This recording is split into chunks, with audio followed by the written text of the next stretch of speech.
Hey guys, what's up? It is Ripe again, back with a mix of HOA and Entitled People Stories. Before we start, I would just like to say Merry Christmas and Happy Holidays, and I hope for all of us that 2022 will be a better year than 2021. And without any further ado, let's dive right into the stories. The first one is titled, HOA banned my Christmas decoration, I sued them for $123,000 and won. And by the way, Ripe stars, just so you know, yes, we have read a pretty similar story not too long ago, but this is actually a new story. Anyway, Christmas has always been a special time in my life, and I always grew up going all out for it.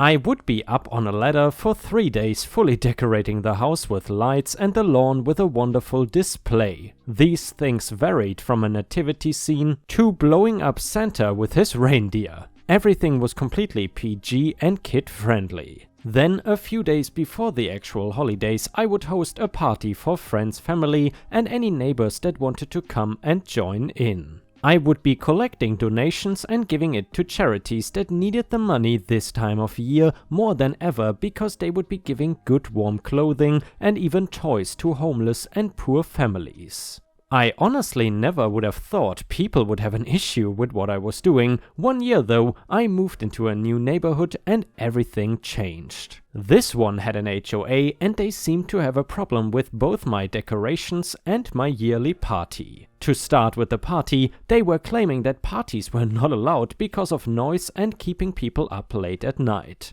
I was really confused because it was not like I was throwing a crazy college party, it was all quaint and calm. I even invited members of the HOA to come and see for themselves the first year I threw it. None of them came, as you can imagine, and instead kept telling me that I was violating the HOA bylaws, which I actually wasn't, because there were no noise violations. The second thing they tried to say was that the decorations I was putting up on my house was considered against the HOA guidelines and could make people in the neighborhood uncomfortable. I will admit that not everyone in the neighborhood is Christian, but that's honestly pretty run-of-the-mill nowadays. Hilariously enough, the people living right next to me are actually Jewish and have been coming to my party every year since I have moved here and complimented the decorations. So really, I don't know what the HOA was on about because nobody seemed to be offended or making an actual complaint. Multiple times I asked them to show me the complaints they were allegedly getting by people, and they avoided it because they really did not have any. I went around asking other neighbors if it bothered them, and they just seemed confused by the question.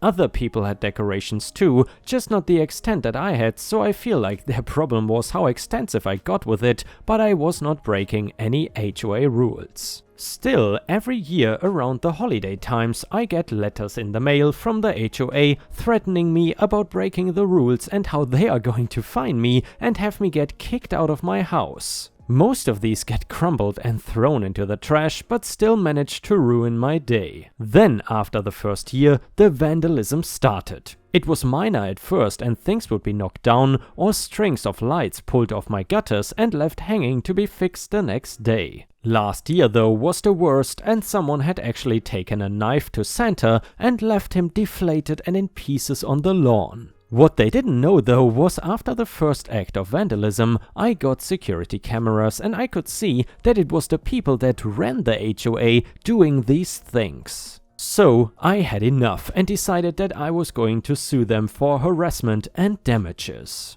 As much as it wasn't in the holiday spirit, I really did not care anymore and wanted to be left alone by these people. I thought that maybe they won't just get told by a judge to stay away from me and my property and replace the stuff they had destroyed. That Santa was in my family for many years and had a ton of sentimental value to me, especially after my mother passed away 7 years prior. What I did not expect was how seriously they were going to take the trespassing and vandalism charges. Apparently, it was also a finable expense for the HOA to abuse their power and send those threatening letters without me actually violating anything. I don't know if these women had a problem with me, with Christmas, or even with my religion. Either way, they were forced collectively to pay me $123,000 in damages and emotional suffering. When I was asking what to sue them for, I really didn't know what I thought it would be worth and just put in what I thought was a fair number. I never actually thought I would get all of it though.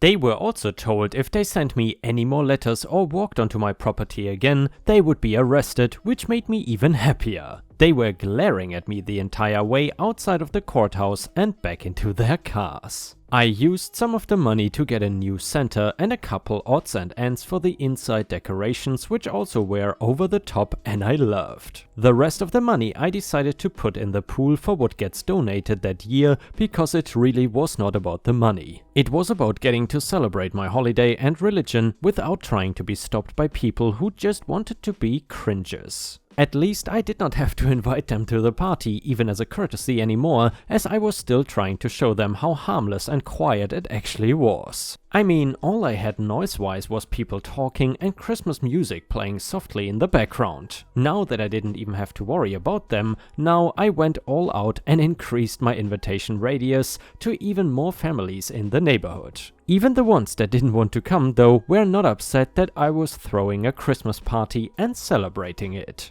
It really seemed that it was just a small group that seemed to have a problem and thinking that everything needed to be politically correct and respect everyone's religion by not actually respecting any of them. The party had people from all different religions as usual, and people were even welcome to dress up or bring food from their own culture. At least due to their harassment, I know that a few years ago when the charity got a huge donation because of them and fed a lot of hungry people for the holidays. And you know, Ripe Stars, I gotta say, when I read these stories, it simply feels that the HOA's main goal is to make people miserable and ban literally anything that could be considered fun. I really don't see how banning Christmas parties and Christmas decoration could benefit the neighborhood in any way. Either way, if you have watched until here, I would really appreciate it if you could also like the video and maybe post some star emojis in the comments if you want to support my channel. Thank you so much in advance, your help is very much appreciated and your support means the world to me.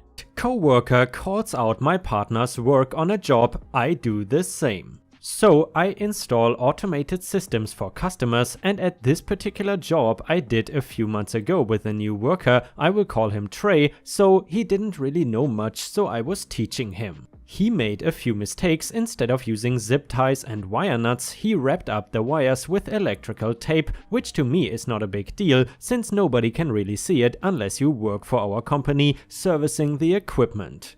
Last week on a group chat, another coworker, I will call him Dewis or Dewis, I'm not sure how to pronounce that, took pictures of Trey's work that he had done using electrical tape and wrote a long text saying that we shouldn't be using electrical tape on job sites even though we are provided with electrical tape by our company. Trey had told Deuce that he was new at the time he used the tape, but Deuce put the blame on me instead because I was the senior guy, and I was like, okay, if you're going to criticize our work, make sure that your work is immaculate. I got sent to a site that Deuce had worked on, and the customer had all kinds of complaints because Deuce had cut corners, and I took tons of pictures and it took me about 6 hours to fix the issues, and some issues I could not even fix because I did not have the right parts. When I was done, I wrote a long text message imitating Deuce's message earlier and uploaded all the pictures that I had taken and basically calling him out and saying the customer was not happy. My manager started the group chat, so he saw everything. My other coworkers, not Trey or Deuce in the group chat, were laughing because I almost imitated Deuce's text messages word for word and he did not respond at all, and at the end of the message I wrote that if you are going to criticize someone else's work, make sure your work is immaculate. About half an hour later, my manager called me laughing, saying that the Deuce who had written the original text message was very upset and that I need to stop being petty, even though it was funny, and I told him that I didn't really like that he threw the new guy under the bus, and I made sure I would throw him under an 18-wheeler, and the group chat has been a lot calmer now since then. And guys, I'm wondering, have you ever been in a situation like this where an older senior coworker has belittled you or talked bad to you in any sort of way or fashion because you made a stupid little mistake because you were new? Let us know in the comments. And the next one is titled, Today I screwed up by not realizing I am allergic to bananas and making my coworkers think I'm a dumbass. This did not just happen, this was about a year ago when the staff in my office was 95% southern ladies over 65 years old. They were mostly retired, working part-time as office staff. And they loved potlucks. They lived for them to the point where we had one pretty much every month. They honestly did not need a reason to bring in a ton of food and I had to problem eating it. The day the F-up happened was a potluck day, and when I was putting my food in the break room fridge, I saw someone had brought in a banana pudding. It was beautiful, covered in whipped cream in a pretty crystal dish, and you know, it was made with grandma love. I love banana pudding and I made a mental note to save room for some. So lunchtime comes around and I am sitting there with everyone surrounded by all the food when I remember the banana pudding. I grab a huge bowl of it and I see that there's also a layer of sliced banana mixed in with the pudding and wafers and whipped cream, and I've never had it with real bananas before. So I start eating it. It is delicious of course, and I tell that to the lady who made it. And then I say, I've never had banana pudding with actual bananas in it. You would think the tingling would affect the taste, but it doesn't. Everyone looks at me. Sweet little old lady asks, what tingling? I am still focused on food, so I don't notice the odd look on everyone's face. I say, you know, that tingling, Pop Rocks feeling you get when you eat a banana. Blank stares from everyone, and now I am starting to feel nervous. I ask if anyone else there feels that. They have not. Then the sweetest oldest lady of the bunch leans over and pats me on the back and says, bless your heart, I think you're just allergic to bananas. For those who don't know, saying bless your heart is southern lady speak for, well, you're an idiot, aren't you? I finished the banana pudding, but they never let me live that day down. Sometimes I would come in and they would leave a banana on my desk as a reminder. Jokes on them though, I would still eat them. You know guys, it's actually weird when you are used to certain things, even though they are strange, you just think it is normal. When I was in 3rd grade, so I was maybe around 8 or 9 years old or something, at one point the teacher sat me in the back of the classroom and suddenly I noticed, why the hell can I not see the blackboard anymore? And honestly, it was at that point guys that I realized that I actually have difficulty seeing and that I may need glasses. You know, prior to that, I never really noticed that I have trouble seeing things in the distance and I just thought it is normal. You know, I remember my mom telling me, hey look, there in the distance, there's your friend, and I'm like, huh? What friend? I don't see him. So yeah, it took quite a while until we figured out that I actually have difficulty seeing things in the distance. And the next one is titled, Chemical Warfare Used to Teach Coworkers Manners, Petty Revenge. A few years ago I used to work as active duty in the USAF in the Security Forces Squadron, basically military police.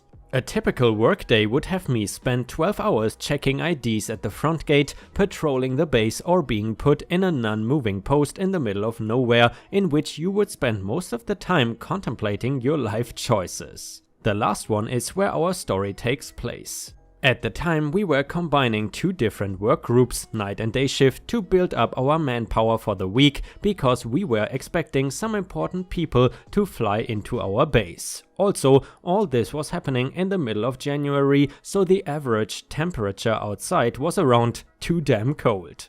I was tasked with being posted on the flight line in a truck with 2 other airmen. One of the guys I was partnering up with, we will call him Nate, was from my group, so I already knew him. The other guy, we will call him Jimmy, was from the other group. I did not know much about the guy, so I asked around about him. The best way to describe him in one word would be Cornhusker. Jimmy was what you would call a good old Midwestern boy. A good guy honestly, and a decent coworker. However, he had this one particular quirk that could quickly get on your nerves. Jimmy was well known for farting and never apologizing for it. I would have understood if he had some kind of medical stomach issue or digestion problems, but nope, Jimmy was healthy as a horse and just loved ripping ass at his fullest potential. Oh, and his justification for never apologizing for it was also priceless. Jimmy was well known for saying, "What? Farting is as natural as breathing. You want me to apologize for breathing too? Every time. Hearing this kind of rubbed me the wrong way, and so was Nate, so I decided to prepare in case he tried to pull this stunt with us. I told Nate what I had planned, and his reaction said it all. Nate? Dear God, I hope it won't have to come to this. Me? It will hurt me more than it will hurt him. On the first day of us working together, it did not take long before crap started to go down. Nate and Jimmy were sitting up front in the truck, and I was sitting in the back seat. After about 2 hours of just us talking and trying to stay warm, Jimmy did exactly what we were warned he would do. Jimmy not only let out a fart that made me question if he was medically cleared to serve our country, he did not apologize or even roll down his window. This of course led to us reacting appropriately. Nate, while rolling down his window, "Dude, what the hell? Are you dying?" Me, while trying to cover my face because I cannot roll down my window, "Bro, you can apologize or at the very least commit seppuku for this dishonor." And of course Jimmy gave his trademark excuse. Jimmy, "What? Farting is as natural as breathing. You want me to apologize for breathing too?" Me, "Dishonor on you, your family and your cow." This ticked me off, and so I decided to immediately take action and initiated Plan F. Without Jimmy seeing, I took out a box of pure high-fiber breakfast protein bars from my gear bag that I got from the commissary right before work. I don't remember how many there were in the box, 6 or 8, I just know that I ate them all in like 20 minutes. 1 hour later, I began to feel the inner demons working their way through my intestines, so I start a conversation with Nate to give him the code word to let him know that things were about to get bad. Me, "Yo dude, any plans this break?" Nate, "No, not really. You?" Me, "I was thinking about rewatching the last Airbender movie." Once Nate heard our code word Airbender and the fact that I mentioned that movie, he knew it was time to leave. Nate then excused himself to go read some important government emails, aka YouTube, in the building we were closest to, and that he would be gone for a bit. Side note, our post had a specific rule we had to follow. There had to be 2 people at the truck at all times. 1 person can leave for however long to go to the bathroom, smoke, get food or whatever, but until that 1 person comes back, nobody else can leave. Now back to the story. At this point Nate had been gone for about 5 minutes, Jimmy was chillin' in the front seat, and I was in the back getting ready to exercise the horror that raged inside me.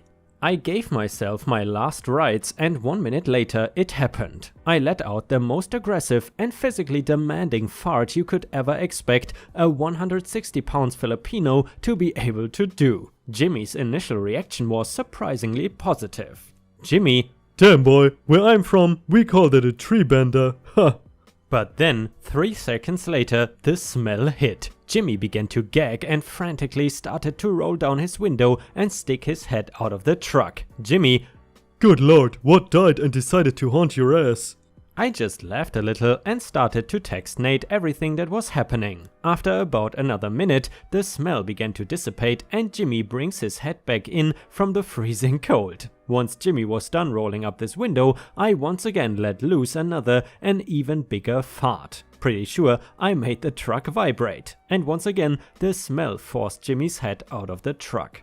Jimmy, "Okay, seriously, what the hell?" At that moment I just decided to just sit back and let karma take the wheel and gave back to him his famous catchphrase. Me, "What? Farting is as natural as breathing. You want me to apologize for breathing too?"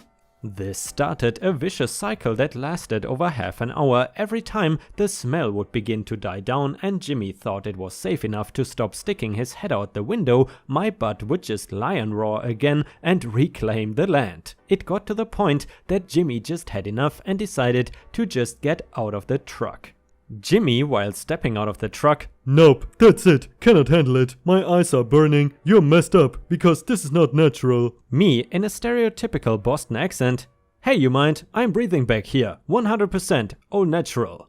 Jimmy got out, and because of the rule we had to follow, he could not leave the area or go inside the closest building with Nate.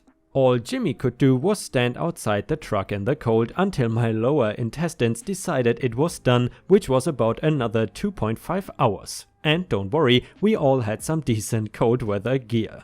When it was all said and done, we all worked the rest of the night and week without any more incidents. I don't know if he went back to his old ways when he went back to night shift, I just know he did not pull any more stunts like that with us. Because of that, I like to think he learned his lesson. I hope you all enjoyed reading this, and if you know what exact laws I broke in the Geneva Convention, please let me know, because I'm pretty sure I violated a few of them. Thank you, and I will end this by simply saying, respect is a two-way street. And the next one is titled, Co-workers Not Doing Their Part, Boss Caught in the Middle. This was some years ago when I worked for a small restaurant. I started out as a dishwasher and eventually moved to cook/prep cook, ended up working there for a couple of years. There came a point where during the busy summer months as a dishwasher still, I would be busting my butt to make sure everything ran as smooth as possible throughout the restaurant. I would help the servers with their tables, I would of course clear tables as much as possible, I would help the kitchen staff restock things as needed, and so on. The dishes of course were the job, but only so far as we could stretch things before closing time, after which the remaining dishes and any other things that needed doing throughout the restaurant would get taken care of. Sometimes this took some time to complete when the restaurant was super busy and things backed up really bad throughout the place. The thing is though that while there are customers, serving the customers' food to them is the priority. So when push comes to shove, the thing that falls behind the most is always the dishes, my job. This led to a string of days, more than a week, where I was stuck in the restaurant an hour or more after closing, just getting all the dishes clean for the next day. One day was particularly bad when I was there until 1 AM, several hours after close. This was partly because it had been a really busy day, but also some customers staying late and so on. My boss told me the next day, I've noticed you've been closing later and later, and yesterday you closed way past midnight. What's the deal? I need you to close faster. I explained to her how the dishwashing took second place to the priority of serving people food, so the kitchen staff always got my help when they needed it, and the serving staff always got my help when they needed it too. However, at the end of the night when the last customer left, the servers would finish resetting the tables and the kitchen staff would finish restocking things for the next morning, and naturally the cleaning that needed doing all around would happen, but then everyone else left and I was stuck there, washing dishes on my own with nobody helping me. Well, that's your job. You should be able to handle it. Yes, but I helped them do their job, so at the end of the day when they are finished they should help me with mine, or else I'm going to be here longer, and that's just how it is. Alright, well, I need you to leave earlier, so figure it out. I did figure it out. The next day, as my managers like to call it, we were slammer-jammer. Crazy busy, dishes were even more backed up than ever before. At closing time, I told the serving staff and kitchen staff that I needed some help cleaning this up because the manager wanted me out of there earlier. They said, well, you can manage. And off they went. I decided I had enough. I left about 45 minutes worth of dishes uncleaned and took off at the appropriate time I was supposed to be done by. The next morning the kitchen staff were quite upset because they obviously didn't have things all finished and had to do some extra work to get it clean. My manager called me into the office to have a talk when I arrived later that day. So, you left early and left a bunch of stuff dirty in the dish pit. Is this going to be a problem? Well, you told me to leave on time. I did the best I could. The options were stay later or leave on time and leave some dirty dishes behind for the morning staff to clean. You cannot get those dishes done in that much time. Well, the dishwasher has a limited capacity, so that is the limit for some dishes. But pots and pans, things the kitchen uses mostly, can be hand washed more easily. The same is true for some of the serving staff stuff. In fact, a lot of that has to be hand washed regardless. Here is what happens. First the front end gets slammed and then the kitchen gets slammed, making the orders for all those customers, and then the customers leave and the serving staff do their thing and the kitchen starts to catch up. Then the kitchen gets caught up and the serving staff starts heading home. Then the kitchen staff heads home and it is just me in the back still dealing with the original big slam of customers we heard earlier in the day. Here is what I can do. I can refuse to help them and 100% focus on making sure dishes are done. That may mean you need to have more serving staff come in to handle the load since I won't be helping. That also might mean you may need to have the line cooks and or prep cooks stay longer to make sure the kitchen is kept up to pace through the busiest hours. If I'm just sticking to clearing tables and washing dishes, I can keep up and maintain everything fine. Okay, well, do that. The rest of the restaurant did not last a day before they were demanding my help during their rush times. Clearly upset, and it was only a day after that the manager instructed them they needed to help me with washing dishes and we would all leave together at the end of the night. They finally started to understand when they tried to help me get those dishes done. It changed everything. I of course returned the favor and all was well. Not long after that I moved over to handling prep work, slicing and dicing and all that kind of thing. I also started handling food deliveries and so on. It was nice and I got paid more, but I found out pretty quick that the faster I did my job, the less I got paid. Unlike with dishes, there was a bit more fixed amount of work to do, so I was happy to help the dishwashers. I got so fast at one point that in the middle of summer rush days I would just hang out in the dish pit and the dishwasher would have it so easy.